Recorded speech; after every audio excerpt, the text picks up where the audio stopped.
শেহতীয়াকৈ BTCৰ EM অৰূপ কুমাৰ দে ডাঙৰীয়াৰ যি স্ক্ৰীনশ্বটবোৰ ভাইৰেল হৈছে বিভিন্ন সামাজিক মাধ্যম বা সংবাদ মাধ্যমত ইয়াৰ এটা আমি উচিত তদন্ত বিচাৰিছোঁ আৰু এই বিষয়টো যাতে মানে এজন EM হোৱাৰ বাবদ যাতে হাৰি নাযায়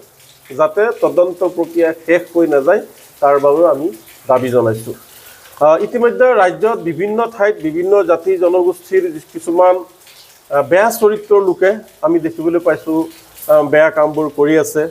অপৰাধজনিত কামবোৰ কৰি আছে তাৰ ধাৰাবাহিকতা ৰক্ষা কৰি EM অৰূপ কুমাৰ ডাঙৰীয়াৰ যি বেয়া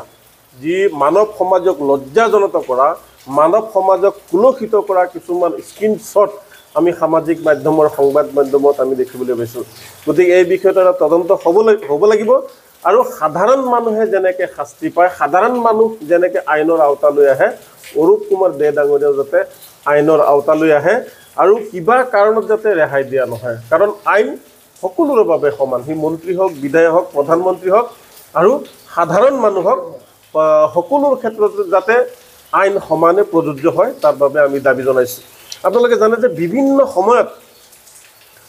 ভূমিকেন্দ্ৰিক সংঘাত হওক বিভিন্ন সাম্প্ৰদায়িক কথা বতৰালৈ বিভিন্ন সময়ত BTRত বিভিন্ন ধৰণৰ বিষয়বস্তু বা বিয়পাই থকা এনে ধৰণৰ মানুহ কেনেকৈ এজন জনপ্ৰতিনিধি হিচাপে জনসাধাৰণৰ সেৱা কৰিব সেই আমাৰ প্ৰশ্নবোধক এতিয়া আমি ৰাইজেওক আচলতে বয়কট কৰিব লাগে মই নেমছুৰ ফালৰ পৰা BTRৰ সকলো জাতি জনগোষ্ঠীৰ ৰাইজক মই আহ্বান জনাম যে এনেকুৱা চৰিত্ৰ মানুহক কেতিয়াও আমি ক্ষমতাত আনিব নালাগে এনেকুৱা ধৰণৰ মানুহৰ লগত আমি কোনো ধৰণৰ সম্পৰ্ক ৰক্ষা কৰিব নালাগে আৰু তেওঁৰ EM পদক কৰ্তন কৰিব লাগে মই BTRৰ মুৰব্বী তথা BTRৰ মুখ্য কাৰ্যবাহী সদস্য প্ৰমোদ বড়ো ডাঙৰীয়াক আমি আহ্বান জনাম অনুৰোধ জনাম যে যিসমূহ সামাজিক মাধ্যমত পোষ্ট ভাইৰেল হৈছে তাৰ প্ৰতি লক্ষ্য ৰাখি জনসাধাৰণক ন্যায় দিবলৈ এনেকুৱা ধৰণৰ মানুহক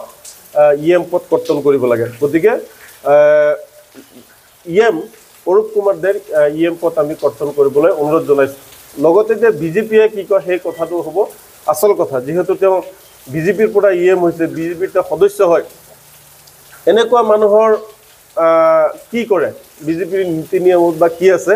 BJPয়েও এই ক্ষেত্ৰত ব্যৱস্থা ল'বলৈ আমি অনুৰোধ জনাইছোঁ